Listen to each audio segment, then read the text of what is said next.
Salut tout le monde, j'espère que vous allez bien, que vous passez un bel été et aujourd'hui j'avais envie de vous retrouver pour une vidéo un peu plus chill que d'habitude parce que dans cette vidéo vous n'allez rien apprendre d'intéressant, juste j'avais envie de vous raconter un petit peu ma vie et de vous faire un petit story time parce que j'en faisais vraiment beaucoup à l'époque sur ma chaîne YouTube et bon ça marchait bien mais j'ai arrêté parce qu'en fait je trouvais que c'était des vidéos qui étaient un peu inutiles, mais je pense que ça peut être intéressant de vous raconter en fait l'histoire de mon tatouage parce que c'est un tatouage qui est raté, c'est un tatouage que je regrette et peut-être que cette vidéo va vous aider et vous permettre surtout de réfléchir avant que vous vous fassiez tatouer. S'il vous plaît, n'allez pas vous faire tatouer avant de réfléchir un minimum à l'acte.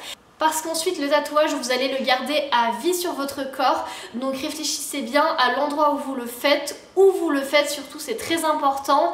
Et voilà, projetez-vous en fait dans 10, 15, 30 ans. Voilà, aujourd'hui on se retrouve dans une petite story time pour que je vous raconte l'histoire de mon tatouage, pourquoi est-ce que je le regrette aujourd'hui et c'est parti.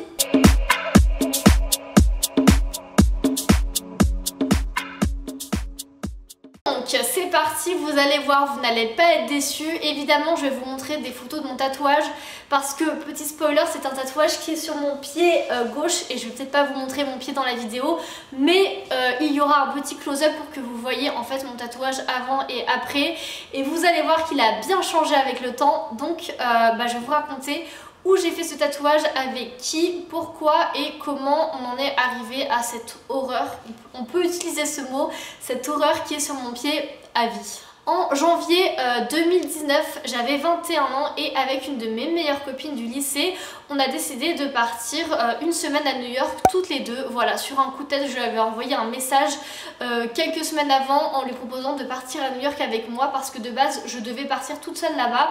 Je rêvais de retourner dans cette ville qui me fascine absolument et je lui avais proposé de m'accompagner et cette grande folle avait dit oui et du coup on était partis à deux un petit peu sur un coup de tête à New York.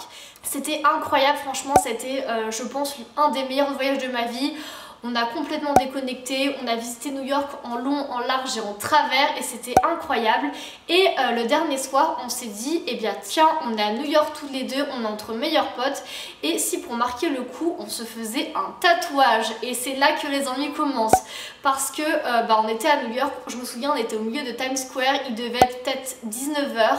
On avait peut-être, je pense pas qu'on avait bu de l'alcool, mais on était totalement surexcités, on était dans l'euphorie du moment et on s'est dit ah ouais vas-y go, on va se faire tatouer, je sais pas ce qu'on va se faire tatouer mais on y va. Donc du coup on commence à regarder sur Google, sur notre téléphone en plein milieu de Times Square où on pourrait se faire tatouer s'il y avait un bon salon de tatouage dans les environs. On en a trouvé quelques-uns, on est allé voir et à chaque fois il n'y avait pas de place. Je sais plus, il y en a qui étaient fermés, etc. Au final, on finit par tomber sur un salon de tatouage qui était très bien noté et la fille pouvait nous prendre dans 1 heure. Donc voilà, on s'est dit go, en attendant on va réfléchir un peu au dessin qu'on veut faire quand même et dans 1 heure on revient au salon et on se fait tatouer. Donc on quitte le salon, on se dit trop bien, dans 1 heure on a d'autres rendez-vous, machin. Là on commence légèrement à réaliser ce qu'on est en train de faire. On panique mais peu importe, on avait trop envie, on commence à réfléchir au dessin. Moi ça faisait longtemps que je voulais me faire tatouer une petite vague, voilà, je trouve ça super esthétique. Il n'y a pas forcément de signification derrière très profonde, mais j'avais trop envie d'une vague. Donc je me suis dit, je vais me faire tatouer une vague. Et je me suis dit aussi, c'est mon premier tatouage. Je le veux dans un endroit un peu discret sur mon corps qu'on va pas forcément voir comme ça d'un coup. Donc je me suis dit pourquoi pas sur mon pied. Donc l'heure passe et on retourne se faire tatouer avec ma pote. Elle s'est fait des petites étoiles sur le bras et moi du coup je me suis fait tatouer ma vague. J'étais pas du tout sereine, j'avais trop peur, je me souviens je pleurais, je voulais plus y aller et tout, mais ma pote me disait si on y va. Donc moi j'y suis allée et j'ai fait mon tatouage. Au final on rentre à l'appart, trop contente, moi je kiffais trop, je trouvais ça trop joli, on était surexcités, franchement on était en folie. Et j'aimais trop cette vague et je me suis dit trop bien, ce tatouage je vais le garder à vie, ça me fait un souvenir de ouf et je vais jamais le regretter. Grave erreur. Vous allez comprendre pourquoi. Donc on rentre en France, les jours se passent, je nettoie la plaie, enfin je nettoie le tatouage comme il faut, je lui mets de la crème, franchement je le bichonne. Et au bout de quelques semaines, je pense, je dirais 2 semaines, je vois que le tatouage commence à faire des croûtes. Et là tout le monde me rassure et me dit c'est normal, il faut qu'il cicatrise, tu vas voir pendant un mois et demi ton tatouage va avoir des croûtes et après bah, ça va disparaître et en dessous des croûtes eh bien il y aura ton tatouage tout lisse, tout beau et qui ne va plus jamais bouger. Donc moi je me suis dit bah oui ils ont raison, c'est normal, un tatouage ça cicatrise et pour que ça cicatrise ça doit faire des croûtes, donc je me suis pas inquiétée plus que ça. Les jours passent et je montre un soir le tatouage à une copine et qui me dit Mathilde c'est bizarre, il y a un trou dans ton tatouage. Et là j'étais en mode hein quoi, c'est pas possible, un tatouage ça reste gravé dans la peau, c'est pas censé partir. Et là elle me dit si, il y a un trou dans ton tatouage, je t'assure, il y a un endroit où il n'y a plus d'encre. Donc bah moi je la croyais, enfin ça me semblait un peu bizarre mais on a pris en photo le tatouage et en fait on a zoomé et effectivement il y avait un trou sur le tatouage. Et là je me suis dit ah mais comment c'est possible, c'est un vrai tatouage que j'ai d'ailleurs payé une blinde, je vous ai pas parlé du prix mais je l'ai payé 89 $ ce putain de tatouage. Donc ouais il m'a quand même coûté cher, bref il m'a encore coûté plus cher après mais je vais vous expliquer. Donc ma pote me dit ton tatouage se barre, moi j'étais en mode ah comment c'est possible. Et effectivement à partir de ce moment-là, mon tatouage a commencé à s'effacer. Voilà, il a commencé à s'effacer et en fait il ne ressemblait plus du tout à une vague et j'étais un peu dégoûtée parce que j'avais une espèce de demi-vague sur le pied qui ne ressemblait plus à rien, que j'avais payé une blinde et c'était affreux. Donc du coup je suis retournée voir un tatoueur, pas celui de New York évidemment parce que ça faisait un petit peu loin.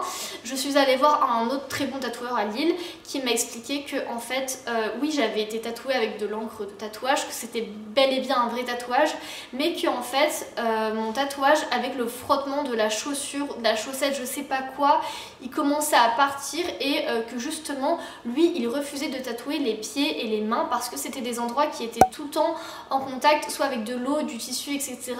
et qu'il se peut qu'il y ait des peaux qui réagissent mal et en fait que le tatouage s'en aille tout simplement.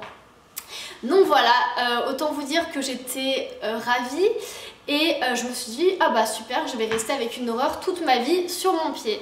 Donc j'étais vraiment dégoûtée au bout de ma vie, mais je n'abandonne jamais, je persiste dans la vie de tous les jours, je suis quelqu'un qui ne lâche rien, qui tente le tout pour le tout et là je me suis dit ok, mon tatouage est en train de se barrer, c'est pas grave, on va aller le refaire faire, donc en fait on va refaire la vague au-dessus de la vague. Je sais pas si vous comprenez ce que je veux dire, on va faire un deuxième dessin pour que ma vague réapparaisse comme au premier jour et peut-être que là ma peau va comprendre qu'il faut que l'encre tienne quoi, que ce tatouage je le veux et que je l'aurai. Autant vous dire que cette idée c'était pas la meilleure idée que j'ai eue parce qu'en fait donc j'ai fait mon tatouage au mois de janvier, il a commencé à se barrer au mois de février et au mois de mars je suis partie déménager, en fait j'ai déménagé à Mexico City pour 5 mois pour un stage mais je vous en ferai une vidéo, c'est une autre histoire. Bref, la première semaine où j'arrive à Mexico, j'ai eu envie de me refaire tatouer cette fameuse vague parce que j'avais vraiment envie de la voir en fait. C'était vraiment quelque chose qui me plaisait. Donc je me suis dit bah c'est pas grave, ma peau elle a pas kiffé le tatouage à New York, on va aller le refaire faire à Mexico City. Voilà, super. Donc j'y suis allée seule et j'avais trouvé un très bon salon de tatouage, super bien noté, etc. Donc j'y suis allée, j'ai repayé, alors c'était en pesos, mais j'ai dû payer je crois 2000 pesos. 2000 pesos c'est à peu près 80 €. Donc en tout ce tatouage m'a coûté quand même 160 €. Je tiens à le préciser, c'est monstrueusement cher pour quelque chose au final qui, spoiler alert, n'a pas tenu, hein, voilà, vous pouvez vous en douter. Ce fut un deuxième fail total.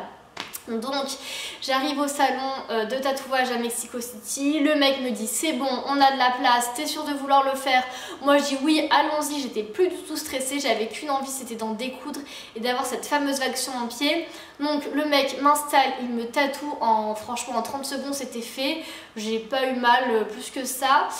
Et je me dis ah bah cool, ça y est j'ai enfin ma vague. Et bah non, rebelote, au bout de pareil quelques semaines, mon tatouage a commencé à faire des croûtes et à s'en aller.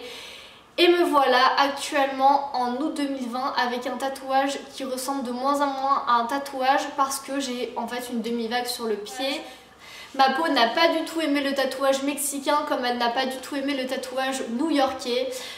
Donc voilà, je pense que je ne vais plus jamais me refaire tatouer de ma vie parce que ça m'a vaccinée et je pense que je n'ai tout simplement pas une peau qui aime l'encre du tatouage. Donc ce n'est pas pour moi. Tant pis, c'est dommage, j'aurais vraiment aimé que ça tienne et que ça me fasse un beau souvenir.